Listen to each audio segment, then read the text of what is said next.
What if everything you thought you knew about the final resting place of Jesus Christ was incomplete? What if the truth wasn't buried, but hidden in plain sight, sealed beneath layers of stone, tradition, and centuries of silence? This isn't a sermon, this isn't a myth, this is real, because in 2016 something happened in Jerusalem that most people still don't know. A sacred tomb was opened. Not just any tomb, but the one millions believe held the body of Jesus Christ. What they found inside, no one was prepared for. And the silence that followed, it said more than any words ever could. In this video, you'll discover what scientists, historians, and religious leaders witnessed when they stepped inside the holiest site in Christianity, and what it revealed about the most important moment in human history. Jerusalem is a city where time folds in on itself. Past and present walk side by side. It is holy, it is political, it is controversial. But more than anything, it is the setting of the greatest story ever told. Somewhere within this city, Jesus of Nazareth was crucified. Somewhere, his broken body was carried and buried. And according to the Gospels, somewhere, he rose again. For centuries, the Church of the Holy Sepulchre has been the focal point of that somewhere. Built atop what is believed to be both Golgotha, the site of the crucifixion, and the nearby garden tomb, it has drawn pilgrims, theologians, emperors, and skeptics alike. But one thing has remained untouched: the tomb itself. At the center of this ancient church sits a small ornate structure known as the edicule. For nearly 500 years, no one had looked inside. Not because they lacked interest, but because they were afraid of what they might or might not find. That fear changed in 2015. After decades of structural decay and seismic damage, the edicule was on the verge of collapse. And for the first time in centuries, an agreement was made. The tomb would be opened, not for theological purposes, but for restoration. A team was assembled, not of priests or monks, but of scientists, engineers, archaeologists, experts in stone, decay, and history. Their mission was simple: stabilize the structure. But what they uncovered would become a moment of sacred confrontation between the known and the unknown. On October 26, 2016, they began the process. Layers of marble were carefully lifted. Dust that hadn't moved in generations swirled into the air.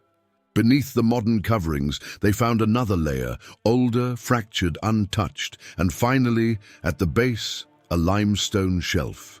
Carved directly into the bedrock, the burial bed, the place where, according to tradition, Jesus' body was laid after his death. But here's where things turned strange. There were no bones, no relics, no inscriptions, no signs of long-term use as a grave. Just an empty slab of rock and silence. Many expected evidence: a bone fragment, a seal, a faded cloth, something. But there was nothing. To the scientists, this was puzzling, but to the faithful, it echoed the very claim that turned a crucified teacher into the cornerstone of a global faith. He is not here, he is risen. Now, for the first time, that statement wasn't just a verse. It was a possibility staring them in the face, and then came the reactions.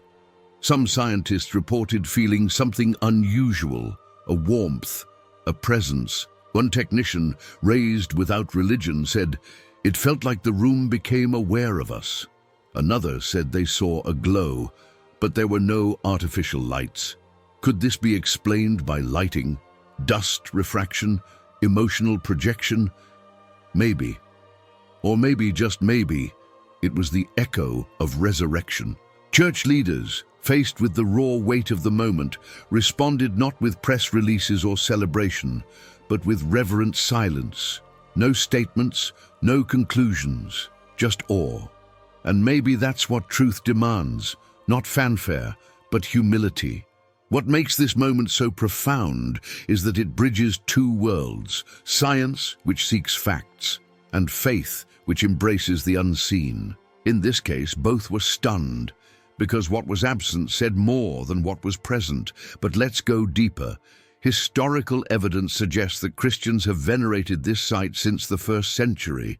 That means long before the church became an institution, long before councils, cathedrals, and creeds, followers of Jesus believed this spot was holy. Inscriptions and graffiti from early Christian pilgrims confirm it. In a time when public faith meant public danger, they came anyway, to this place. They didn't need archaeology. They had memory, testimony. And now, science has caught up to that story. Using ground-penetrating radar and dating technology, researchers confirmed that the rock beneath the edicule is from the time of Jesus. Its layout matches Jewish burial customs of the 1st century. Everything aligns, and still, there's nothing. That, in itself, is something. No one hid relics here. No one built elaborate tombs. No one tried to mythologize this site. They simply preserved it, because it was empty, and that emptiness became the loudest sermon in history. Let's reflect for a moment. Why would early followers risk their lives for a lie? Why would they honor an empty cave unless something truly miraculous had occurred? The message of Christianity was never built on a monument. It was built on an absence, a void, a tomb without a body. And now, 2,000 years later, we've looked again and found the same silence, the same absence, the same sacred gap between death and life. So where does that leave us? It leaves us with a question. What do you believe? If the story of Jesus is just a story, then the empty tomb is a historical curiosity. But if it's more than that, if it's truth, then it changes everything. Because resurrection isn't just about Jesus. It's about you, about the possibility of new life, of second chances, of light overcoming darkness. And maybe, just maybe, that's the real secret inside the tomb. Not what was found, but what wasn't. Not evidence of a body, but evidence of victory. The empty tomb isn't a mystery to solve. It's an invitation to respond. So let me ask you, if you had stood in that chamber like those scientists did, if you had seen the stone slab with your own eyes, if you felt the air shift, the silence grow deep, the gravity of 2 millennia weigh down on your shoulders, what would you have believed? Would you walk away unchanged? Or would you say, like Mary Magdalene did, "I have seen the Lord"? That decision is yours. Right here, right now. This story isn't about what happened then, it's about what it means today. And if you felt something while watching, an ache, a question, a flicker of faith, don't ignore it. Maybe the tomb is empty, because it was never meant to hold the one who conquered death. Maybe it's empty, so your heart could be full. If this message stirred something in you, leave a comment below. Say that the tomb is empty, and I believe. Then share this with someone who needs hope, because that's what this story has always been about. Hope, rising from the dark, and a stone rolled away. Thank you for watching. Subscribe for more truth behind history, faith, and the mysteries they tried to bury, but couldn't.